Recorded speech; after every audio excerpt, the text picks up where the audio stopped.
All right, Clean Freaks, my name's Hank Balch. Welcome to this special episode of Beyond Clean with SteelcoBelimed. And in studio today, we've got a guest many of y'all have probably seen out there in the space. If you've been around, if you're reading articles, if you're listening to presentations, Gene has been one of those thought leaders out there in the business for a long time, but also contributing to the way that we think differently about this industry. For anybody who maybe is not familiar with you, can you introduce yourself, give a little bit more background? I'm Gene Ricupito. I am currently the System Director of Sterile Processing for UCSF Health in San Francisco, California. We cover the Bay Area.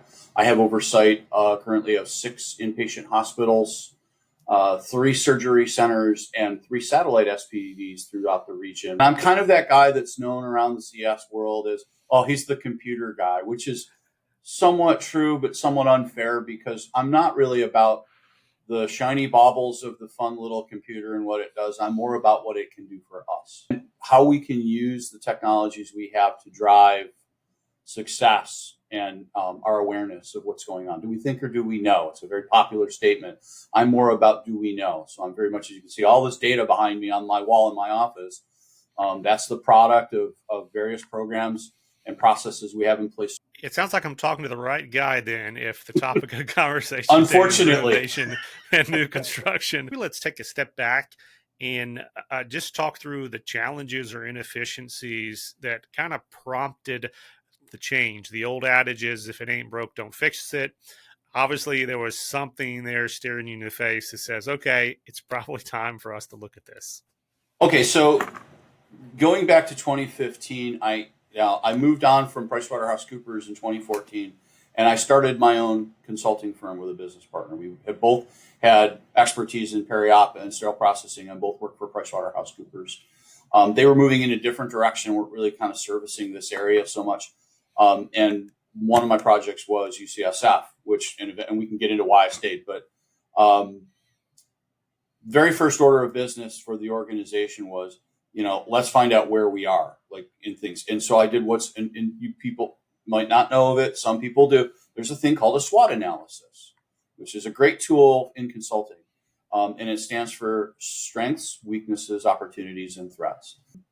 And what you recognize, the first thing when you evaluate a department's infrastructure, you're going to look at a number of things, and you're going to look at, certainly the equipment and its life cycle, but also its layout, the age. There's an old adage. I had a great leader I worked with in consulting, and he says, let me tell you something. No one cares about what's going on in the kitchen as long as the dining room is quiet and there's violins playing and the food smells good and et cetera, et cetera. And I'm like, you're really right. And one of the things, his name is John Marchus, and he's a really brilliant guy. He taught me a lot about how to position information to capture the interests of senior leaders. And I can tell you that I do that on multiple levels, but it's critically important when we talk about having everything we need to do to fight the good fight, to have the resources, which can be infrastructure and equipment and all this.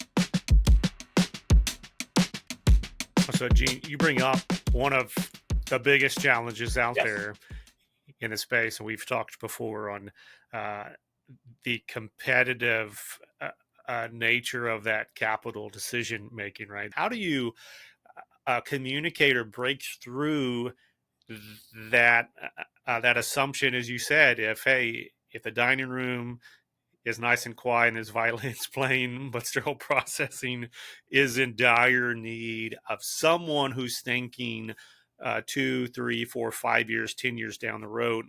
How do you make that connection? All right. Here's my advice to someone facing that challenge. First of all, partner with someone who has the ability to create a compelling argument that you might not have as a sterile processing leader. And what I mean by that is companies, all of the major suppliers of our processing equipment, the big 3, if you will, all have someone within their organization that will come to your hospital. And part of that analysis will look at the current state, and it will look at your processing capacity. We all know that capital sales for like washers and sterilizers is a long cycle. It takes years. So they'll have somebody who is a subject matter expert in the things I'm talking about that can help you develop, okay, and here's a good example of what it will say. It will be like, here's your current state. Here's the total possible production capacities you have today. And they'll ask questions of your leadership in peri-op as part of this. Like, what are your projected volume growth goals? And they will skate. Right. It's the most important question. And they will skate to where the puck is going to be, not where it is. And what that means is they will create a document that will be a projection of, okay, here's your current total capacity. Here's your goals, 3 years, 5 years, 10 years. And let me show you where if you stay at your current capacity, meaning doing nothing, where you will simply hit the point of saturation. You don't have the ability any longer to compete with the turnover. Here's a secret about production capacity some sterile processing leaders might not know. There is an inverted triangle, and essentially you want your mechanical washing capacity per day to outstrip your sterilization capacity in a ratio of 2 to possibly 3 to 1. And when you look at your washers, you want to also consider the fact that you have multi-layered trays frequently, particularly with loaners. So again, you have to have either the breadth and the capacity to do twice as much to be able to get it through that. So otherwise, you'll have a bottleneck.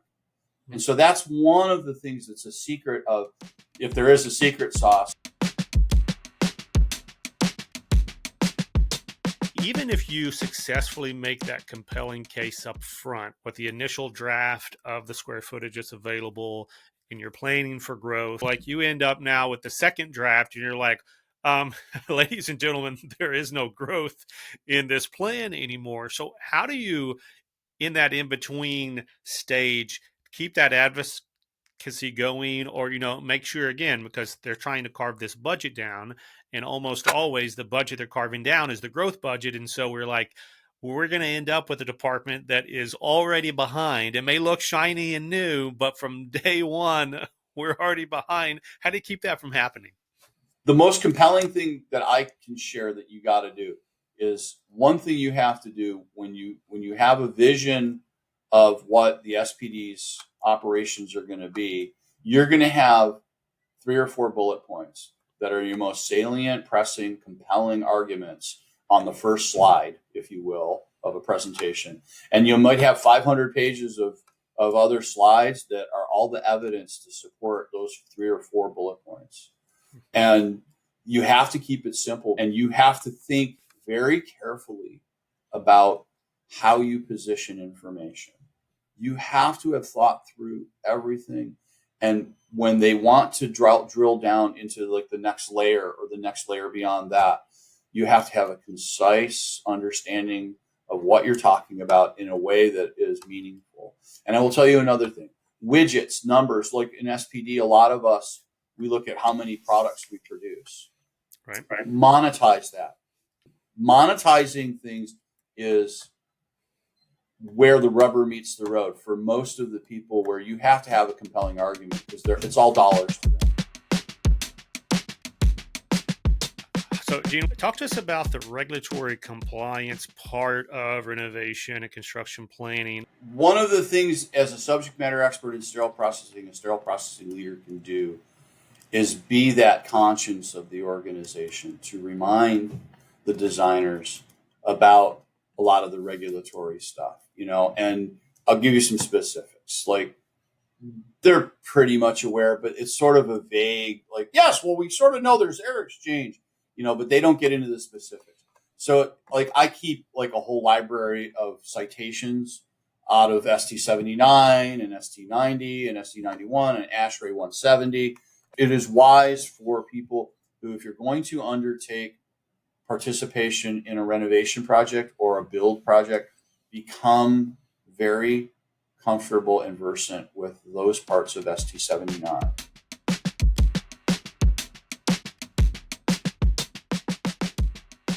You could have decided to go with a lot of OEMs, a lot of different directions for your renovation projects and construction projects. What about the SteelcoBelimed team made you choose to go that direction? Couple of things.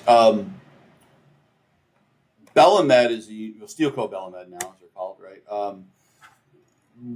a couple of uniquenesses. Some of it is based on relationships. We invited all of the major suppliers to provide us with a roadmap. Like we talked about, skating to where the puck is going to be. Right. They provided the most compelling one. Another thing I looked at, another supplier that we had worked with at the time was in transition as far as ownership and other things. And their pipeline for R&D didn't seem to be as innovative and keeping up with our needs. So one of the compelling things about this is the preservation of utilities and sustainability. They've been a very good partner. They understand where we're headed as an organization. They ask the right questions, and we're able to put together a very good picture of what that looks like. And I can tell you the other companies do it well too, but I think that there's a number of influencing factors as to why we made the decision. The market here leans towards that supplier.